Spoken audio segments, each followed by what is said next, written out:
This is why Nazis like Kanye don't deserve a platform, by good old Vaush. So I don't really understand the idea of banning people of extreme ideologies from running for office. If the electorate wants them, that's the problem.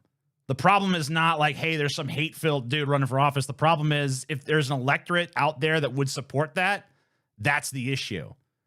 And I don't know how you deal with that. You can't really deal with that by deplatforming that politician. To me, it's like saying that you're going to deal with the crime problem by locking someone up in prison. Yeah, that particular person can't then go and stab somebody. I mean, they still could in prison, but they can't go out on the street and stab somebody. So it's like, oh, look, prison works. Well, I mean, it works in that limited sense, but like you haven't actually dealt with the underlying, you know, social issues of what caused this crime in the first place, right? I feel like it's really weird that someone who is like espousing, hey, we need to have like a more egalitarian sort of socialist ideology, you can't back away from that the moment that the stupidity of the populace starts to inconvenience the narrative.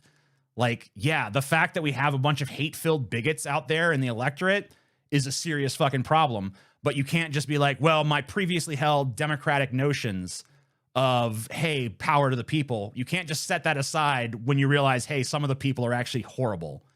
You have to actually deal with the underlying issues. I'm sure Vaush probably does have plans in his head about how to do that. But that'd be my initial objection. Did you know that free speech is really cool? I did, because I agree. The problem is that nobody seems to understand what free speech means. Is it anti-free speech when you call a person dumb? Probably not. Is it anti-free speech if you show up in a restaurant with your shirt off and you piss on a table and they tell you to leave?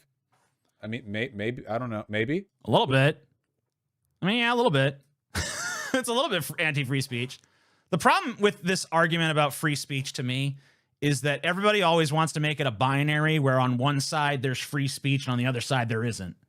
And it's just like very few things work that way.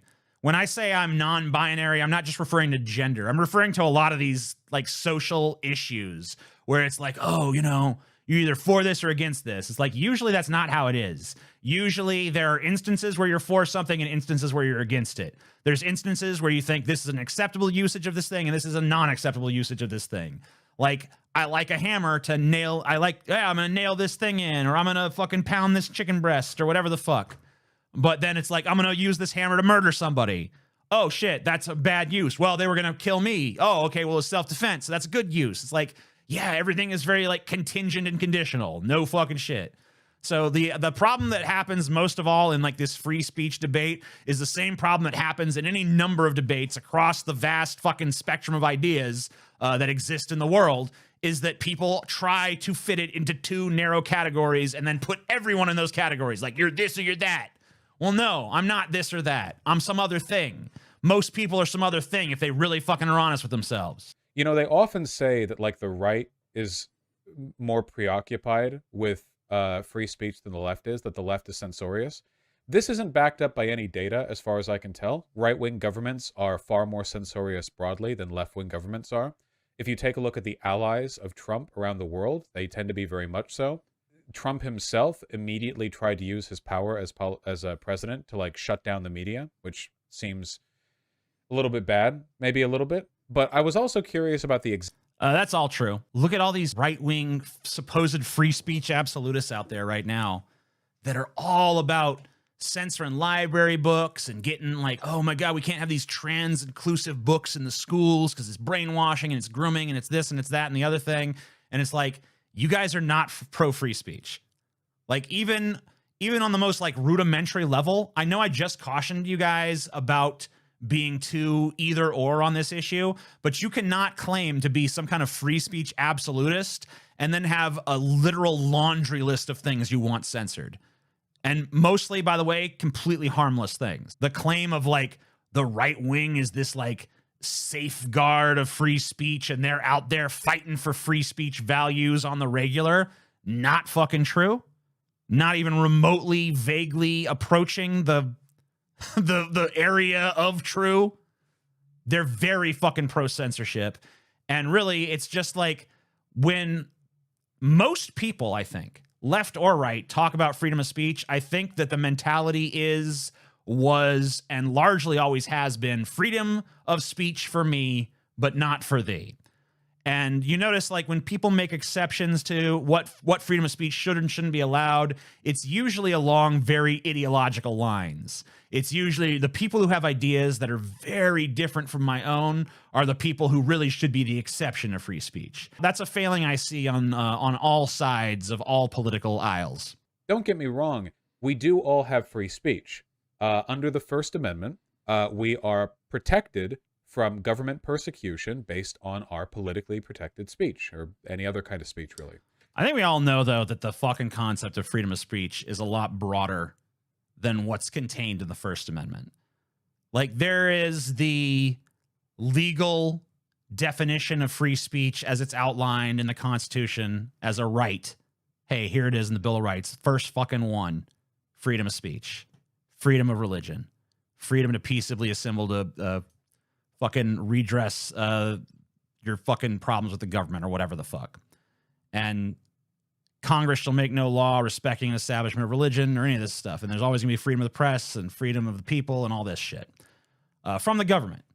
But there is a broader conversation about freedom of speech that really exists in America. And most people, when they're talking about free speech in America, are not talking just about the First Amendment, even if they think they are.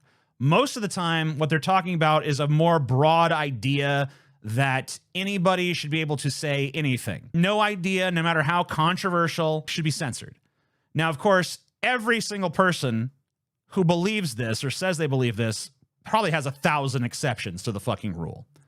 Every single person who thinks that they believe in some sort of form of free speech absolutism, you're guaranteed to find some place where they don't agree with that. But that is, I think, what most people are discussing when it comes to the freedom of speech issue. Most people are not just talking about what does the First Amendment say, what does it actually cover. Most people are talking about a broader idea about don't censor. Don't censor ideas just because you don't like them or because you think they might be harmful to society.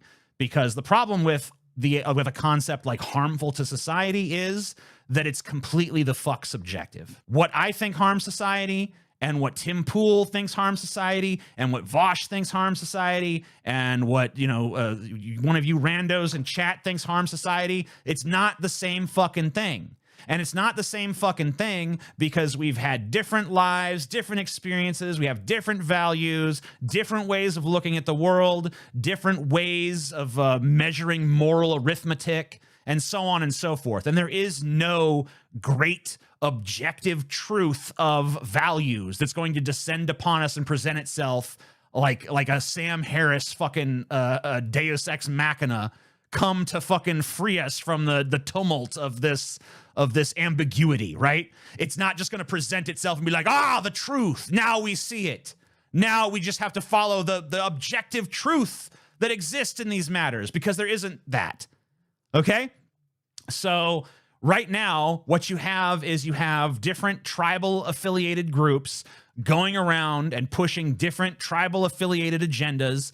And one says this has to be censored because it's going to lead to this. And one says this is going to be censored because it's going to lead to that. And, I'm not going to get into, who's more right or wrong on that. But the problem is that that's what's going on.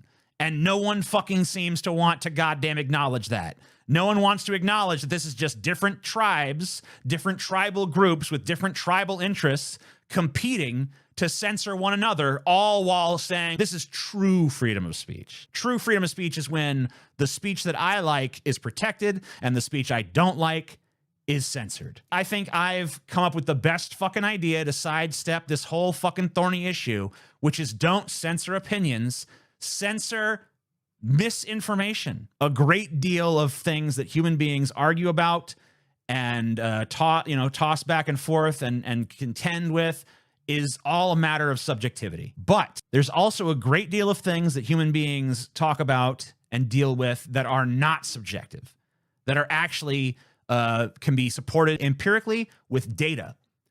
And in the instances where people misrepresent data, in the instances where people misrepresent empirical reality and present lies and distortions as though they were truth, that to me is when the tool of censorship comes in handy. Because it's a lot harder to make socially deleterious arguments when you cannot lie. It's a lot harder to sell people bad ideas when you're not allowed to use lies to sell them. And so that, I think, is the most effective way you could possibly do any sort of censorship in society. That, to me, is where the tool of censorship would actually serve a useful function. Because trying to censor people's opinions, it's just never going to work, because there's never going to be any sort of objective measure you can point to. It's always going to be through the filter and the grist of someone's ideology. Your data doesn't defeat misinformation. Just look at flat earthers. I never said it did. But imagine if flat earthers just flat out weren't allowed to fucking say it. No pun intended. Like, flat earthers should not be allowed to go out there and propagate the idea that the earth is flat, because it's fucking not. They should be censored because they're misleading people. Now, in the case of flat earthers, I really don't know if there's any actual harm to what they're saying, but just the fact that they condition people to accept bullshit as truth is enough for me to say, fuck them. That's not freedom of speech. That's not an opinion. That's a misrepresentation of fact. It's very easy to mislead people with the truth. I mean, it is possible, but ask me if it's easier to mislead people with the truth or with lies, right? It's usually a lot easier to use lies. There's a reason why some of the people with the most regressive social agendas are also some of the biggest liars, because it's way easier to sell their regressive bullshit if they lie nonstop and misrepresent the facts. What if I make a scientific discovery that goes against the established theory? Then the established theory changes. That's science. Which is, what would you do if you... Disagree, TJ. Let the crazies babble their shit. Well, we've been doing it. I don't know. Do you like the results? Are you impressed? I'm not. Restrict the speech of people who, if their speech is not restricted, will go on to control government and then institute an authoritarian dictatorship where there will be no free speech. Is it pro or anti-free speech to lock them down beforehand? It's anti-free speech, but it's a justified example of anti-free speech. Yeah, if you can take away the free speech of one person and save millions of lives, obviously their rights don't matter more. Like, the needs, I'm just going with Star Trek logic here. The needs of the many outweigh the needs of the few or the one. I mean, like, if you have to take away one person's free speech and the result is you save millions of people, then obviously in that hypothetical, I think it's worth censoring that one person. It's worth taking away their free speech. However, the problem with an example like that is that you never do have that clean of a correlation, do you? You never really know cleanly. Like, you don't even know for a fact, and I mean, I think this is the problem you were driving at a little earlier in the speech you were given. You don't really know that if you went back in time and killed Hitler, that would stop the Holocaust. Maybe it just leads to the rise of someone worse. Maybe it leads to the rise of someone who's just as evil as Hitler, but more competent, more nefarious, more patient. And they actually do succeed in Hitler's genocidal global ambitions, you know? So maybe killing Hitler isn't the fucking solution. We don't know of any clean instance of, like, if we just censor this person here, bam, you're going to save these people here. It's just never that clean. Now, there's places where we can find a stronger correlation than others. Like, if you start censoring a bunch of virulent homophobes, is that probably going to save some gay lives? Yeah, probably, but not for certain. And we don't know what unintended side effects it may have. Now, I don't know. Is that a good enough reason to say don't censor homophobia? Once again, you're dealing with realms of absolute subjectivity, where whether or not it's good to be gay or straight, that's all just subjective shit. Unfortunately, we just don't have any sort of objective measure of, like, gay is good or gay is bad, straight is good or straight is bad, bi is good or bi is bad. I mean, even like things that, like, you could argue are kind of objective, like pleasure and pain. There's people who prefer pain to pleasure, or who get pleasure from pain. I don't know. There's these people out there. I don't know who they might be. Somebody out there in the world that might be into, like, some kind of, like, pain and degradation and shit. I wouldn't know anything about that kind of person, but they might be out there in the world somewhere. But no, seriously, like, even like the simplest of correlative things that you would think would be like no-brainers. Human beings are complex enough that we've totally fucking thrown a monkey wrench in those operations. So there's just no way to fucking measure this shit. Even if you try to be like, do like the Sam Harris thing of like, well, what about we measure it with well-being? Well, not everyone likes well-being. Some people like their well-being to be shitty. Some people like to be like, you know, tied up in a fucking closet somewhere and fucking only brought out when they need their ass spanked by their mistress or whatever. So like, there's nowhere to fucking really sink your teeth into this. You know what I mean? There's nowhere to be like, ah, yeah, here's the truth. It's not findable. It's just like this nebulous thing, and you get like a sense of it, but then you wonder like how much your sense of it is colored by your upbringing and your education and the media you consume and so on and fucking so forth. And it's just like, it's not there. You want it to be. You desperately want there to be this little thing you can hewn down to this sharp crystal of clear insight. Like, yes, this is it. This is the fucking truth. But it's just not to be had. TJ letting his fantasies slip again. Yeah. Whatever. I think it was pretty fucking blatant. I don't think it was really like, ooh, he slipped. Baked right in. I've always taken the side that actions taken to protect free speech as an institution are themselves pro-free speech, meaning that if you could say, for example, prevent fascist candidates from running for office or lock people up on sedition charges if they attempt to initiate a coup, you would actually be doing this in a pro-free speech sense, because if those people ever got power, they would remove free speech. We're not talking about the abstract of like running down to everyone's homes and like arresting them for the stuff they say. We're talking about denying them the political power they would use to destroy free speech as a concept. Right, but the problem is there's tons of people out there who that appeals to. So even if you prevent them from running for office, even if you prevent them from having platforms and stuff, like, they're still out there. They still have to be dealt with in some way. So there's a very limited amount of ways you could deal with them, some of which we could talk about, some of which we can't. Like, at the end of the day, if you're not willing to shed blood, which I don't know where people are on that, and probably you shouldn't even fucking say where you are on that.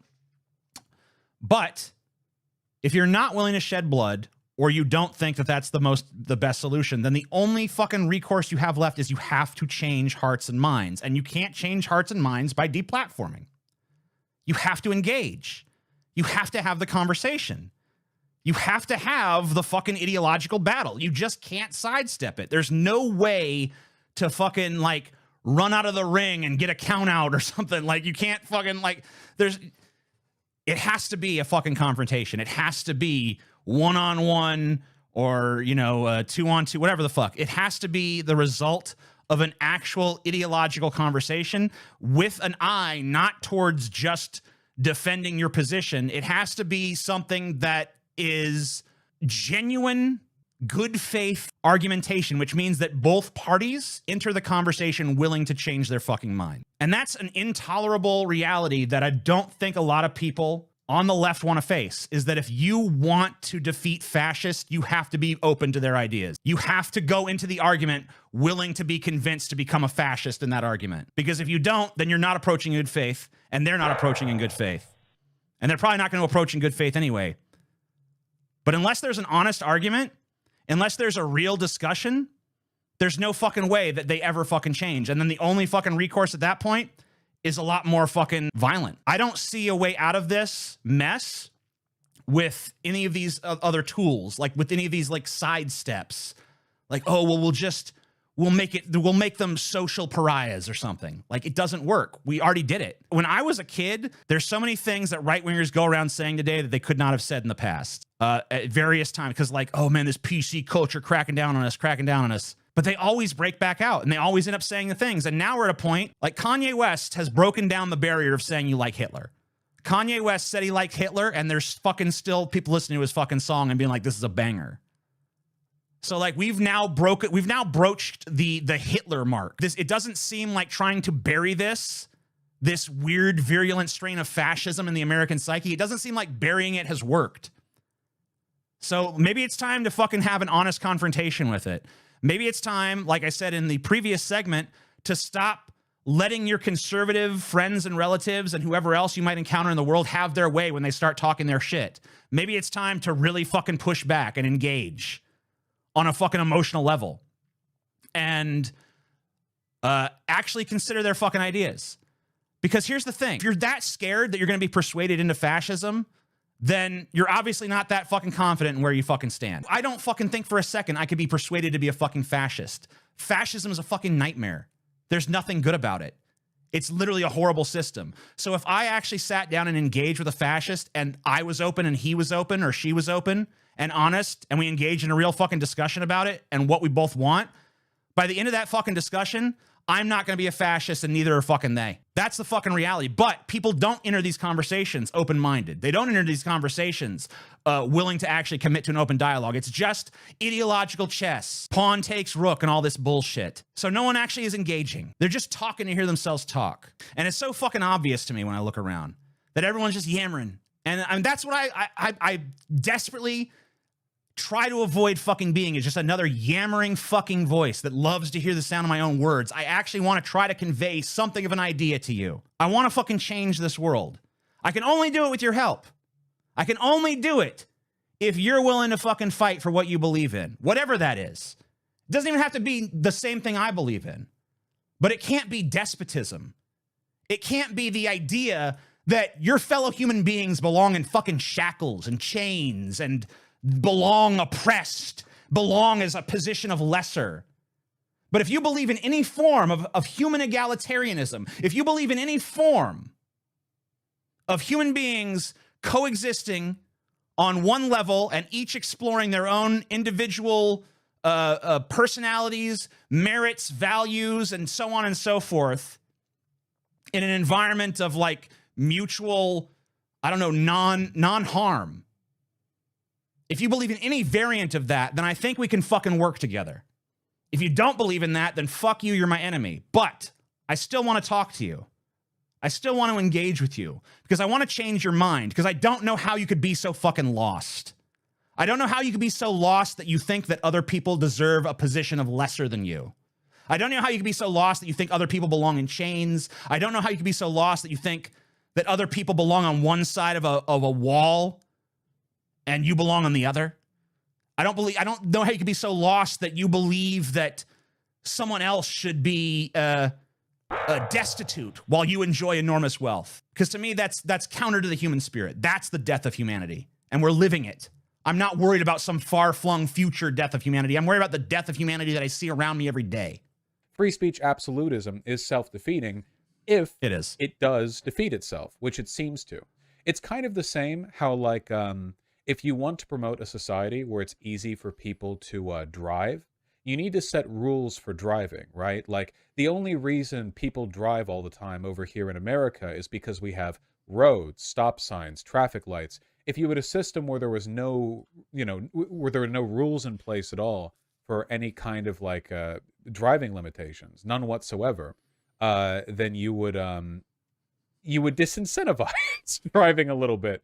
I mean, it's better for the ability. You would disincentivize it for some people. For other people, they'd love it. Like, for some people, that's a description of like a paradisical system where, like, oh, I could do whatever I want on the road. There's gonna be way more crashes. There's gonna be way more death. But the people who enjoy that kind of thing, like, I don't know. There's certain people who are not as risk averse as others.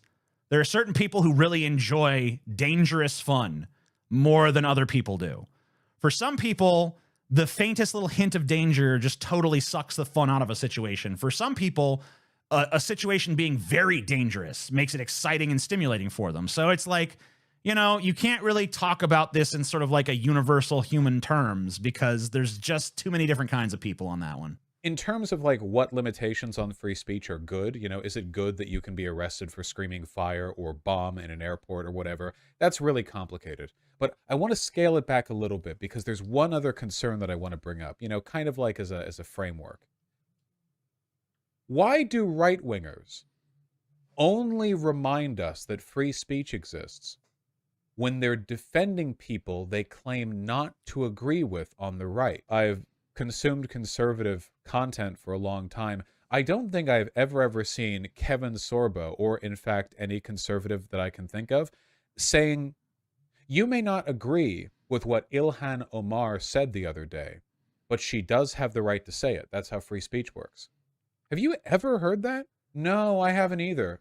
Yeah, but the problem is that in the right-wing narrative, they're perpetual victims. So anything that is said that they don't agree with is obviously like the mainstream talking against them. They never view any sort of ideas outside of the sphere of right-wing ideology as even needing free speech protections, because they think it's all mainstream. Like, they literally don't distinguish between like Rachel Maddow liberalism and Noam Chomsky leftism. Like, they don't see the fucking difference between those two things.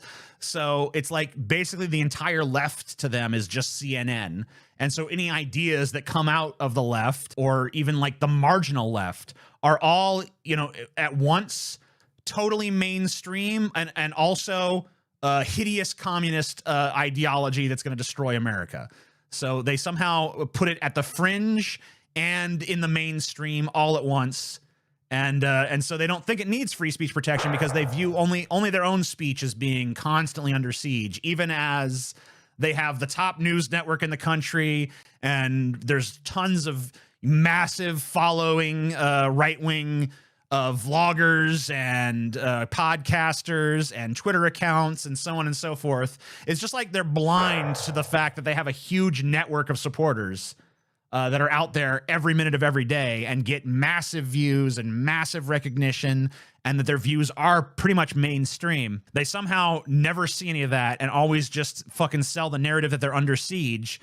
It's the same thing Christians do, by the way. Even though they're 80% of the country, they constantly act like Christ is constantly under siege from these vast hordes of secularists, which is a fucking even bigger joke than the left-right thing, because Christians are literally the vast majority of this country.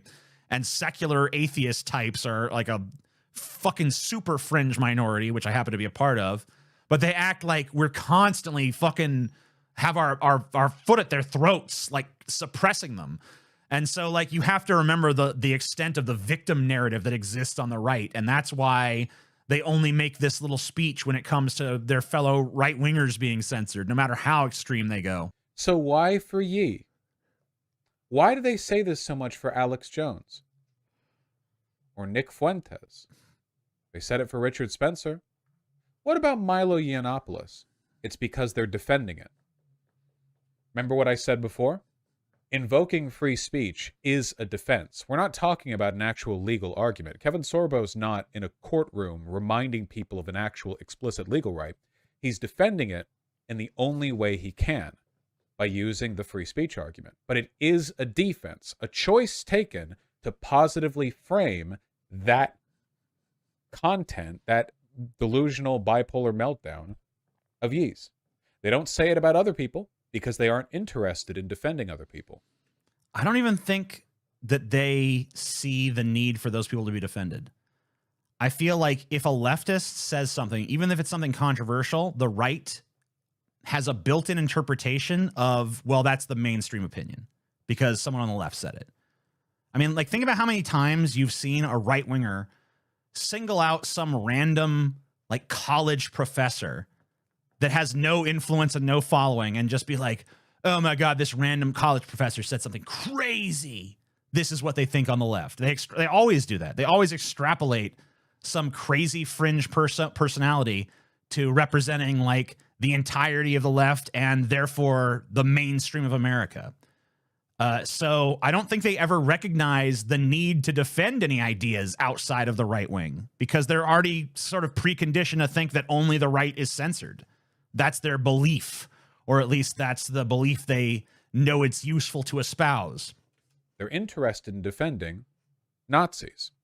And so they will invoke the defenses they're capable of for Nazis without flagrantly tripping the I am pro-Nazi line. Yeah, here's, thank you for linking this. I think this is fantastic. This is a candidate running against Ilhan Omar. We can no longer get rid of tyranny by the ballots. It's only by bullets now.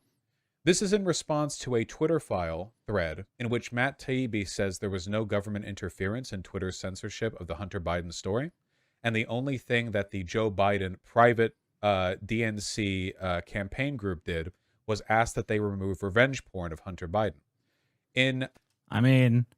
I personally think that Hunter Biden's dick is worth going to civil war for. So I'd have to disagree with Vaush on this. I mean, look, if you're going to fucking not go to war because Joe Biden's campaign tried to censor pictures of Hunter Biden's big dick from coming out, like if you're not willing to fucking shed some blood over that, then I don't know. When's the time then? In response to the information that Joe Biden's team requested that leaked illegal nudes of his son be taken down, an okay request as requests go. I mean, I don't know about that. I personally want to see more of Hunter Biden's big dick because I mean, that motherfucker, he's packing a goddamn Paloosa, and I'm jealous, but I'm also, you know, I like that dick, you know, and I mean, I can't be a hypocrite on this, you know. I can't be no damn hypocrite, you know? I mean, I've had my own shit leak. People know the banana thing and stuff like that. And that's a thing.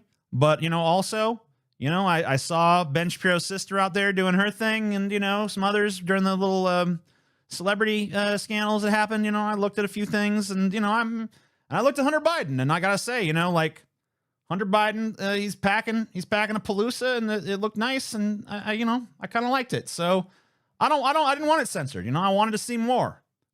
You know, and I feel like the Biden campaign tried to deprive me of seeing that big old dick. And I don't know. I'm pretty much ready to fucking topple the apple cart. You know, like it happened. You know, like I want that dick, and if I don't get it, society must burn.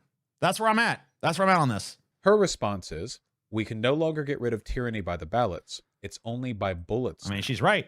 See, technically, her ability to say that is an expression of her free speech. But what she's really saying is, if you kind of read between the lines, or in fact, I mean, you don't really need to read. You don't really need to read between the lines. She's pretty much like, man, we can't win democratically anymore. Time to murder our political opponents. I don't really feel like that's. You don't really need to read between the lines too much. What she's really saying is, we need to kill our political opponents. Yeah. Why do we need to kill our political opponents? Well, because they wouldn't let us see Hunter Biden's dick. Well, killing Hitler would have been killing a political opponent. I'm sure.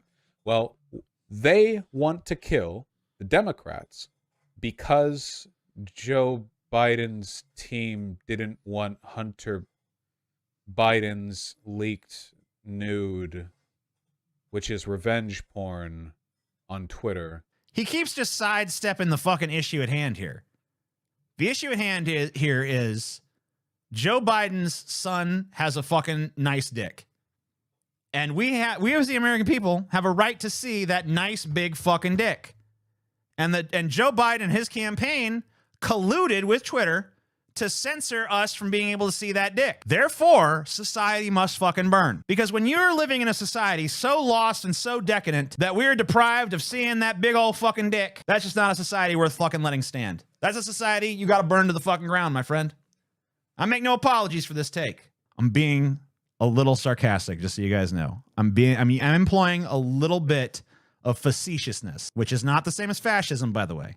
Fascist and facetious, two different fucking words. A world where people can't run for government while openly promoting the murder of their liberal political opponents for no reason at all is actually a freer world than one where they are able to. It's kind of the warlords thing, right? You know? I mean, not really, though, because once again, if there's enough people in the electorate to vote for that, if there's enough people in the electorate that look at someone who's like, my political opponent should die, if the people look at that and go like, that is what we want, then I don't really see how you, as a guy who has like promoted democracy and worker-owned co-ops and so on and so forth, can really object. It seems like you're just trying to escape the negative ramifications of democratic ideology. I'm not saying democratic like Democratic Party. I mean like democratic like actual direct sort of democratic control. Like power to the people. Like, hey, we need, right now power is diffused into a very few hands, but I'm an anarchist and therefore I want to get rid of these hierarchical relationships to the greatest degree possible, and I want, to diffuse power to all people. Well, if the majority of people want a fucking nasty bloodthirsty fascist piece of shit. I don't understand how you can't just sidestep that by being like, well, no, that's not allowed. Because like they're still gonna fucking want it. It's like you haven't solved the underlying issue. Like, why is there a demand for that in the fucking first place? Like, that's the problem, right?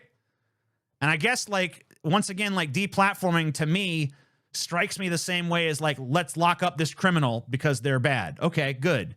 We locked up the criminal, but crime doesn't go down because we haven't dealt with any of the underlying issues, right? So I guess that's what I'd want to hear in this video. But maybe that's for a different video, and maybe that's already been explored elsewhere. I don't know. Vaush streams fucking 900 hours a day, so. You know, if you give freedoms out willy-nilly to the point where uncapped feudalism land, you just get Mad Max world. You know, obviously we scale it back a bit. Okay, well actually you can't pee on other people. That's bad. You shouldn't do that. Don't murder. Don't rape. You scale it back, and eventually you have something approximating a functioning society. We don't know exactly where the line is. We don't know where it should be, but we know that a line somewhere is probably good for everyone.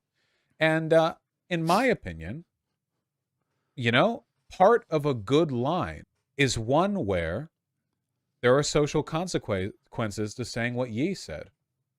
Is one where we recognize that implicit... We already have that, though. Like, Yi has already suffered social consequences. He's lost a bunch of advertising deals. He's lost a considerable amount of fans. But, I mean, there's always going to be people who stick up for him no matter what. There's always going to be people who don't care that he loves Hitler, who just love his music or just love the fact that he's out there fucking, upsetting libs or whatever the fuck. Out there triggering the libs. So they don't care what the fuck he's saying. They don't care if he's fucking sucking Hitler's cock. They don't care if he's fucking palling around with white supremacists or whatever the fuck. They don't give a shit. And you're never going to make them give a shit. And it doesn't matter what you do. They're always going to be out there. Because you just can't fucking take control of that. And I don't know what it is about these people. I don't know what sort of social, economic, cultural, whatever conditions have conspired to turn them into these fucking like pieces of shit that are just like, yeah, Hitler's cool. But it seems like that is a strain of human thought that nothing that we've thus far tried has been able to eradicate. And it can't stay with us. We can't have fascists and AI technology and brain chips and transhumanist stuff happening. Like, it can't all coexist. Like, we're already at a point now where things are fucked up. We're already at a point now where we still have religious fundamentalists in positions of power and nuclear bombs, which is already horrifying. But the idea that we're going to have Hitlers running around, but, also like AIs that can fucking go dig directly in your brain via Neuralinks and shit. Like, the fact that that's happening, not sustainable. The fact that we're starting to get to the point of Killbot being, considered for deployment in American cities, and they're largely in control of right-wing organizations like the police and billionaires like Bezos and Musk and whoever else is out there. Like, the fact that all of this new game-changingly nightmarish in the wrong hands technology is ending up in exactly the hands of the people you wouldn't want it in is pretty fucking terrifying.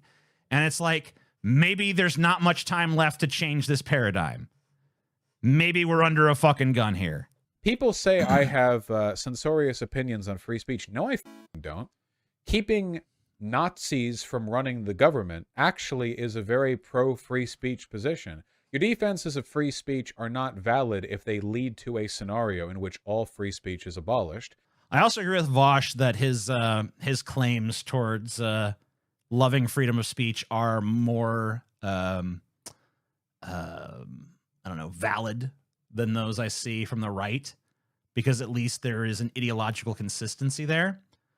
But I think the main problem is that as an anarchist, he has to reckon with the regressive nature of large percentages of the populace. Is there any good argument for disallowing them from being a Nazi, as in locking them up just for espousing Nazi beliefs? No, I don't believe that. As much as people like to attribute like censorious or anti-free speech politics to me. I do not believe in hate speech laws, and I do not believe in arresting people for the stuff they believe. I am fully okay with disallowal from running for office and disallowal from participating in public discourse if you're using it to spread hatred and to threaten violence against other people. I'm fully okay with that. I think that's acceptable. To me, that's a fair line. We have to understand we're playing for the highest stakes here, you know? Once the Nazis take power, that's it, you know? I feel like you'd be better off just being in favor of hate speech laws at that point. I can't say I strongly condemn deplatforming. I don't know that it's very effective. And don't get me wrong, I think it can be very effective in individual cases. Like we successfully silenced this person. We successfully silenced Stefan Molyneux. We successfully silenced Milo Yiannopoulos. We successfully silenced X, Y, or Z person. We greatly diminished their voice, and we stopped them from spreading this, that, or the other, you know, virulent strain of hateful rhetoric. But ultimately, it just seems like the moment you strike one down, two more rise up. It just seems like even if you win a limited little victory against one or two or three or four socially regressive voices, they've always got another one waiting in the wings, waiting to fucking take up the torch, take up the mantle, use a different lingo to convey the same thing, come up with some new dog whistles, come up with some new gaslighting terms, come up with some new way to frame the same old regressive conservative argument. So it doesn't really seem like it actually is effective in the broader sense of slowing down regressive or fascist ideology. It might be effective in dealing with specific opponents. I don't think that could be argued, but I don't think that it actually is effective in sort of a broader context. I think it's very akin to locking up a criminal and saying, well, the justice system works because now that criminal can no longer go out and commit crime. That might be true, but crime is not down because of it, because once again, you haven't dealt with the underlying problems. And I think that if you want my remedy, I would say, once again, just to reiterate my points, that don't censor opinions, censor misinformation. Be more aggressive in the dialogue. We need a culture of intensive dialogue. We need a culture where these ideas are strongly confronted, where we no longer rely on passive tactics like deplatforming. We rely more on direct confrontation of these bad ideas. And, you know, Vaush, I think, does a terrific job at that. So I don't want this to come across like I'm going against what Vaush is saying. I want more to supplement it and to add another perspective to it.